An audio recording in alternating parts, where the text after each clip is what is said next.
아버지는 홀 전체의 술값을 다 내고 종업원을 불러 야 2층 얼마냐? 물어서 2층 술값까지 다 냈다. 1층이고 2층이고 간에 그 술집에 모인 술꾼들은 모두 다 아버지의 친구였고 선배거나 후배였다. 그것이 아버지의 가엾은 광야였다.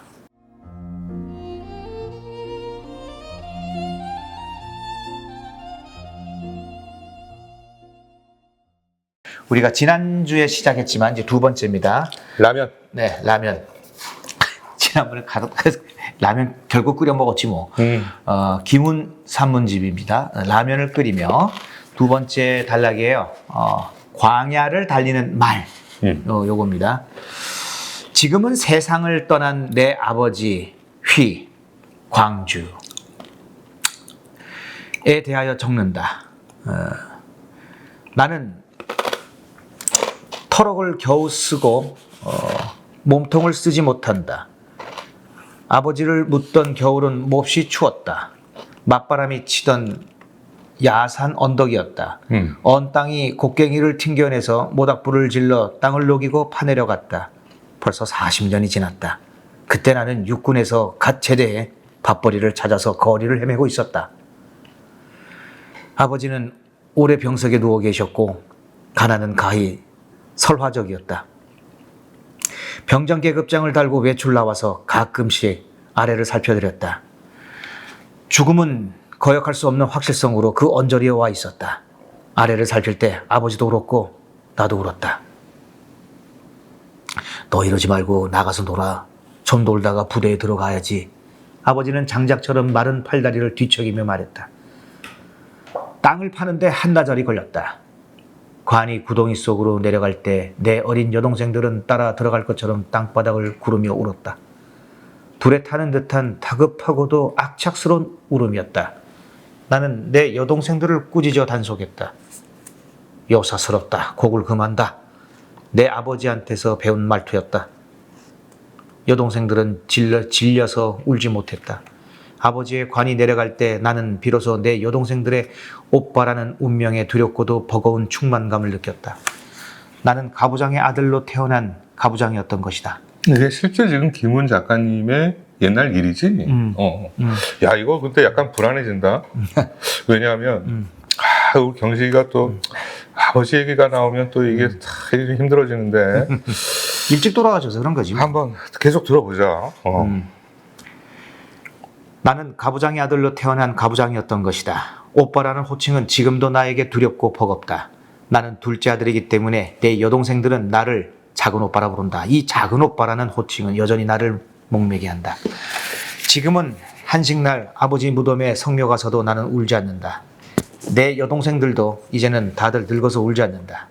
슬픔도 시간 속에서 풍화되는 것이어서 40년이 지난 지금 무덤가에서는 사별과 부재의 슬픔이 슬프지 않고 슬픔조차도 시간 속에서 바래지는 또 다른 슬픔이 진실로 슬펐고 먼 슬픔이 다가와 가까운 슬픔의 자리를 차지했던 것인데 참 이 풍화의 슬픔은 본래 그러한 것이어서 울 수 있는 슬픔이 아니다. 우리 남매들이 더 이상 울지 않는 세월에도 새로 들어온 무덤에서는 사람들이 울었다. 이제는 울지 않는 자들과 새로 울기 시작한 자들 사이에서 봄마다 풀들은 푸르게 빛났다. 나는 내 아버지와 그의 시대를 긴 글로 써보려는 계획을 가지고 있다. 나의 시도는 여러 번 실패하였고 지금은 파지만 쌓여있지만 새가 알을 품듯이 나는 그 생각을 품고 있다.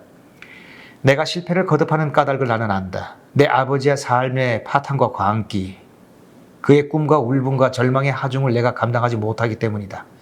그 산산한 기억들을 나는 겨우 몇 자 쓰려 한다. 아버지는 63년을 살고 기세하였다. 나는 이제 아버지보다 더 오래 살고 있다. 나는 젊은 날에 내 아버지가 때때로 내 가여운 아들처럼 느껴진다. 아버지는 1910년에 태어났다. 고조선에서부터 이어진 나라가 그 해에 망해서 없어졌다. 나는 1948년에 태어났다. 그 해에 한반도 남쪽에서는 대한민국이, 북쪽에서는 조선민주주의 인민공화국이 수립되었다. 1910년과 1948년 이 두 해는 우리 부자의 곤고한 삶의 좌표이며 감옥이다. 내가 3살 때 한국전쟁이 터졌고 나는 엄마 등에 업혀 피난열차에 실려서 부산으로 내려갔다. 수많은 피난민의 자식들이 열차 지붕에서 얼어 죽고 굶어 죽고 바람에 날아가서 죽고 졸다가 떨어져서 죽고 버려져서 죽고 장티 부스러 죽고 뇌염 물어 죽고 감기에 페니실린 주사 한 대를 못 맞아 죽었는데 나는 안 죽고 살아서 이 글을 쓴다.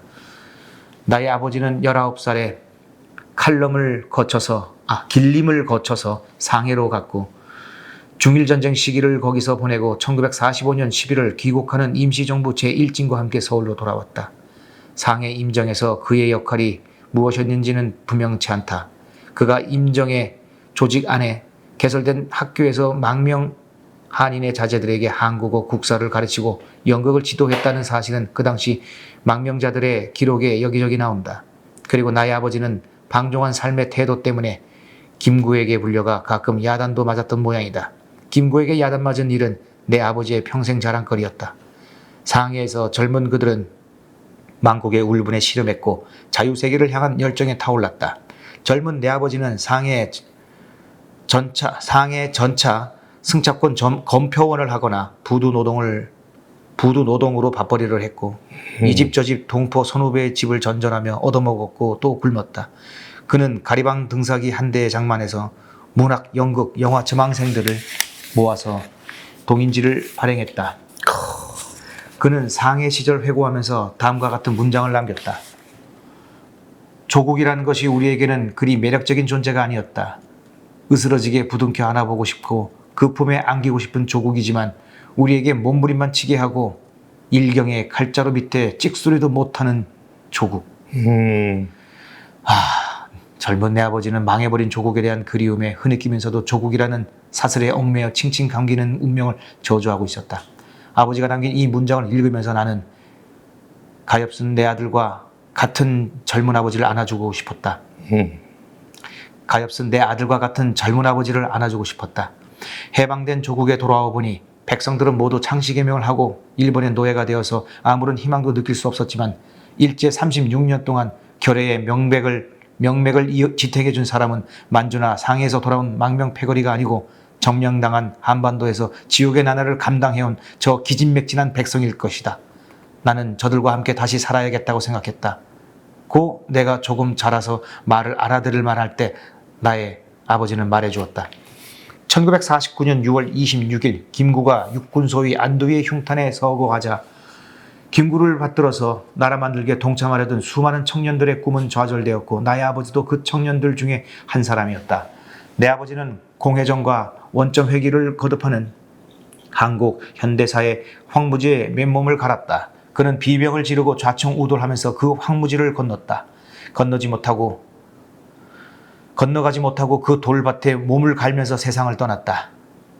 그의 생업은 신문기자이거나 소설가였는데 밥을 온전히 먹을 수 있는 노동은 아니었다. 아버지는 당대 현실 속에서 자신의 좌표를 설정할 수 없었다. 아버지는 하회와 같은 억겁의 술을 마셨다. 아버지는 식민지의 종로 뒷골목에서 술을 배웠다. 아버지는 망명지 길림에서 마셨고 상해에서 마셨고 천진에서 마셨고 북경에서 마셨고 양자경 누구니? 양자강 남쪽의 포구마을들을 떠돌아다니면서 마셨다. 아버지는 해방된 조국에 돌아와서 그 막막한 잡초밭에서 마셨고 좌우의 피튀김 속에서 마셨고 전선이 낙동강까지 밀려내려온 피난지 부산에서 마셨고 환도 후에 잿더미가 된 명동의 폐호에서 마셨고 이승만 치하에서 자유당의 무능과 부패를 저주하며 마셨고 박정희 소장이 대통령이 되는 과정을 보면서 마셨다. 그는 이승만 정권, 장면 정권, 박정희 정권을 향해 화라산과 또 같은 저주를 뿜어냈다. 폐지 수집하듯이 매절 원고를 몰아가서 원고료를 잘라먹는 출판업자들과 외상값을 독촉하는 술집 주인들, 호족 초본을 떼어주면서 턱으로 사물을 가리키는 구청 직원들과 껌을 씹으며 병실로 들어오는 간호원들을 그는 이를 갈며 증오했다. 그는 문협 이사장 선거와 예총회장 선거를 증오했고 신문 연재 소설이나 대학 선생 자리를 얻으려고 쇠고기 몇 근을 사들고 권력자를 찾아다니는 자들의 가엾은 몰골을 연민했으며 소인 잡배 들끓는 한국 문단을 저주했다. 내가 중고교를 다닐 무렵에 아버지는 두어 달에 한 번씩은 집에 들어왔다가 다음날 또 어디론지 나갔다. 우리 형제들은 아버지가 어디로 다니시는지를 묻지 않았고 엄마는 아예 아버지를 상대하지 않았다. 엄마는 아버지를 미워했지만 나는 아버지를 미워하지 않았다. 어쩌다가 새벽에 아버지가 돌아오면 나는 아버지가 누운 건너방 아궁이에 장작을 떼서 방을 덮여드렸고 아버지 방에 들어가 요 밑에 손을 넣어서 바닥이 따스해졌는지 확인했다. 아침에는 냄비를 들고 도남동 시장에 가서 선지 해장국을 사와서 아버지께 드렸다. 아버지는 내가 사온 해장국에 목이 메는지 잘 드시지 못했고 엄마는 내가 하는 짓을 보면서 사내 놈들은 다 똑같다. 다 한통 속이다. 저놈도 잘하면 지혜비처럼 될 놈이다 하면서 울었다. 엄마하고 아버지하고 싸우면 나는 아버지를 그냥 내버려 두라고 엄마한테 대들었는데 엄마는 더 크게 울었다. 가난은 그 끝과 바닥이 보이지 않았다. 가난은 본래 스스로 그러한 것처럼 누구를 나무랄 수도 없었고 누구의 책임도 아니었다. 새벽에도 아버지는 잠들지 못하시는지 방 안에서는 굴럭굴럭 기침 소리가 들렸다. 아버지의 기침 소리는 거칠고 깊었다. 기침 소리에 몸속이 무너지고 찢어지는 소리가 섞여 있었다. 아버지의 방 아궁이에 장작을 떼면서 나는 오직 아버지의 기침이 먹기만을 빌었다. 불떼기를 마치고 아버지의 방으로 들어가서 요 밑에 손을 넣어보면 방바닥은 그제야 온기가 돌았다. 아버지는 침을 흘리며 잠들어 있었다. 잠든 아버지를 들여다보면서 나는 아버지의 몸과 마음이 모두 잠들어서 아버지가 적어도 당분간만이라도 이 세상을 괴로워하지 않는 그 짧은 동안을 감사했고 안도했다. 대낮이 되어서 자리에서 일어난 아버지는 나를 불러서 천자문을 써보라고 하셨다. 아버지가 글자를 부르면 내가 받아 썼다. 내가 글자 몇 개를 받아 쓰지 못하자 아버지는 진서를 배워라. 업문으로는 안 돼. 한마디를 남기고 또 어디론지 나갔다. 우리는 아버지의 행선지를 묻지 않았다. 우리가 새방에서 새방으로 이사할 때도 아버지는 오지 않았다. 아버지는 우리들이 이사간 집을 알지 못했다. 며칠 뒤에 아버지는 복도방에 가서 새로 이사온 집을 물어서 찾아오곤 했다. 이사온 집을 한번 돌아보고 나서 아버지는 우리를 야단쳤다. 너희는 배산임수를 모르느냐? 배산임수. 산을 등지고 흐르는 물을 앞에 두는 낙원에 아버지와 우리는 한 번도 갈 수 없었다. 그래서 배산임수가 아님을 타박하는 아버지의 말은 우리를 야단치는 말이 아니라 당신의 그리움을 토로하는 말처럼 들렸다. 중학교 때 나는 허클베리 핀의 모험이라는 소설에 빠져 있었다. 학원사에서 나온 청소년용 문고판이었는데 겉표지가 노란색이었고 사파가 들어있었다. 마크 트웨인의 소설 중에서도 허클베리는 톰 소여보다 훨씬 재밌었다. 허클베리는 공부 못하고 짓구세군 가난하고 싸움 잘하고 말썽만 부리는 불량 청소년이었지만 미지의 세계에 대한 동경과 모험심으로 가득 차 있었고 그 동경을 실천할 수 있는 결단성과 행동력을 가진 소년이었다. 톰은 허크의 하수인에 불과했다. 허클베리의 아버지는 술주정뱅이에다가 돈은 안 벌어오고 집에도 안 들어오는 사내였다. 다시는 술 안 먹겠다고 아들한테 맹세해놓고서 그 다음날 대낮부터 또 마시는 사내였다. 어렸을 때 나는 내 아버지가 허클베리 아버지와 비슷하다고 생각했다. 중학교 1학년 때인가 천지분간 못하는 나는 어느 날 모처럼 집에 온 아버지에게 물었다. 아버지는 꼭 허클베리네 아버지 같아요. 그때 아버지는 술에 취해 있었는데 내 말이 무엇을 겨누고 있는지를 대번에 알아차렸다. 아버지가 호공을 올려다보더니 한참 뒤에 말했다. 광야를 달리는 말이 마국간을 돌아볼 수 있겠냐?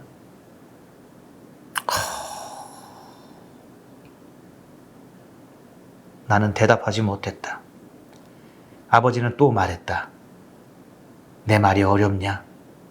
광야를 달리는 말이 마국간을 돌아볼 수 있겠냐고. 아버지에게 말을 달릴 선구자의 광야가 이미 없다는 것을 나는 좀 더 자라서 알았다. 아버지는 광야를 달리는 것이 아니고 달릴 곳 없는 시대의 황무지에서 좌충우돌하면서 몸을 갈고 있었던 것이었다. 아버지가 경향신문의 연재소설 정협지를 쓰던 기간은 그 즈음 1961년 6월에서 1963년 11월. 61년에 대한민국의 1인당 국민소득은 82달러였다. 그때 대한민국은 세계 최빈국으로 분류되었다. 1963년까지 1인당 국민소득은 100달러를 넘지 못했다. 정협지는 100달러 이하인 시대의 허구적 로망으로 굶주림 속에서 찬란했다. 로망은 아편과 같았고 신기루와 같았다. 해마다 5, 6월 보릿고개에 농어촌에서 굶어 죽는 자가 속출했고 겨울에는 연탄가스 중독으로 수백 명이 죽었다. 전략농가를 근절하자, 기아를 퇴치하자, 식량을 증산하자라는 국정 슬로건이 전국 시청, 도청 건물에 대형 현수막으로 걸려 있었다. 증산, 수출, 건설. 박정희 소장의 국정지표였다. 동네 대항 축구 시합할 때도 팀을 증산팀, 수출팀, 건설팀으로 나누어서 머리띠에 써넣었다. 한강을 건너온 박정희 소장은 곧바로 중앙정보부를 만들고 방공법을 제정하고 민주공화당을 창당해서 권력 장악의 기반을 확보하더니 제 손으로 별 넷을 달고 예편한 직후 1963년 10월 대통령 선거에서 제 5대 대통령에 당선되었고 5대, 6대, 7대, 8대, 9대까지 혼자서 그 자리를 지켰다. 대통령이 외국에 나갈 때, 돌아올 때, 외국의 국가원수가 한국에 올 때와 돌아갈 때는 도심지에서 김포공항까지 환송의 인파가 동원되어서 거리를 메우며 국기를 흔들어댔다. 학교마다 거리의 구역이 배당되었다. 그 거룩한 날에는 수업을 줄이고 아침부터 거리에 나가서 대통령이나 외국 원수의 행차가 지나가기를 기다렸다. 교통이 차단된 거리는 한나절 동안 텅 비어 있었고 행차는 좀처럼 지나가지 않았다. 겨울에는 추워서 발을 동동 굴렀고 길바닥에서 언 도시락을 까먹었고 똥오줌을 길바닥에 누면서 높으신 행차를 기다렸다. 빈 거리에 개가 지나갈 때 함성을 지르며 국기를 흔들던 아이들은 교무실에 끌려가서 선생님께 혼났다. 새 집권 세력은 불법 도박장을 허가해주거나 증권 시세를 조작했고 일본제 승용차를 들여와서 돈을 훑었다. 매머드형 권력 부패가 들어앉기 시작한 것이다. 이 모든 기막힌 사태가 경향신문에 정엽지가 연재되던 기간에 벌어진 일이다. 정엽지에 대한 60년대 초반 대중의 열광에는 그 시대의 꿈과 좌절, 고난과 희망이 뒤섞여 있었다. 정은 사랑과 인정이었고 협은 의로움이었다. 정은 상대를 긍정하고 보듬는 삶의 태도였고 협은 세계의 악과 대결하고 타인의 재난에 개입하는 삶의 원리였다.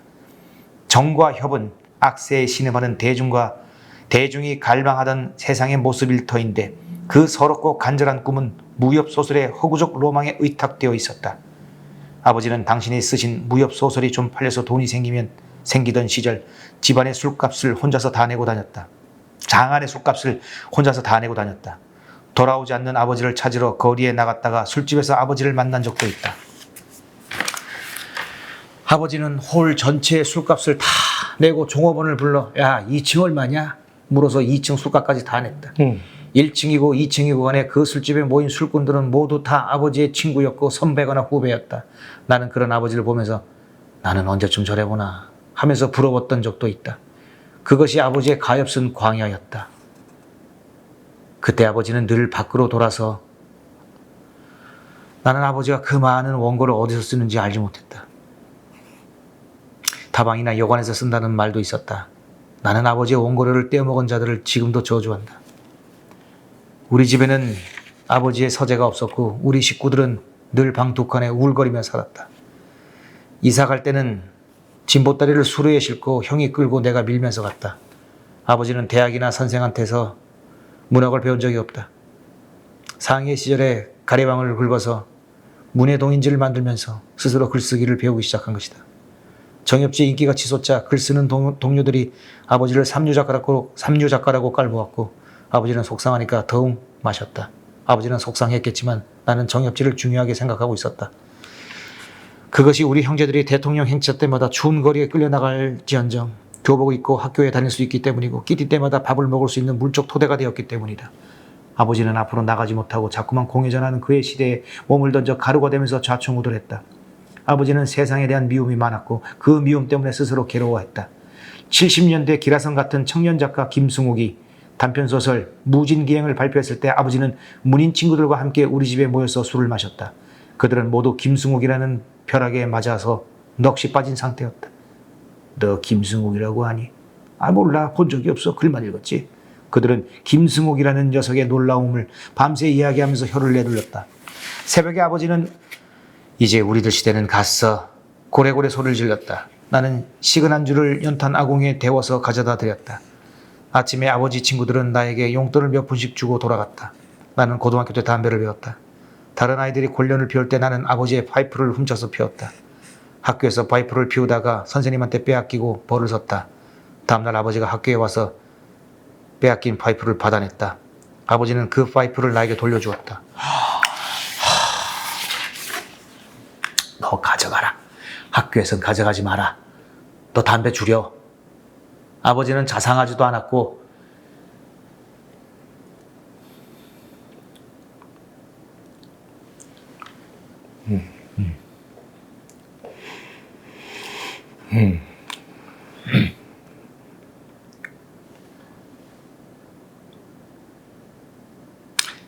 가정적이지도 않았다.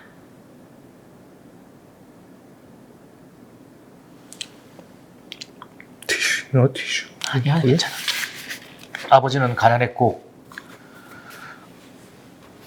거칠었으며 늘 운했자. 좀 쉬었다가 해도 될 것 같은데? 그러게. 내 이럴 줄 알았지. 아니, 똑같아서. 야, 참. 됐어. 아니야. 시간 좀 가지 말자. 말투는 친절하지 않으셨으나, 그러게. 그 사랑이 왜 이렇게 느껴지는 거야? 그러게. 아이, 참. 그냥, 나는 아버지가 불쌍한 거지 뭐. 가엾잖아. 아버지는 가난했고 거칠었으며 늘 울분에 차 있었다. 아버지에게 광야란 없었다.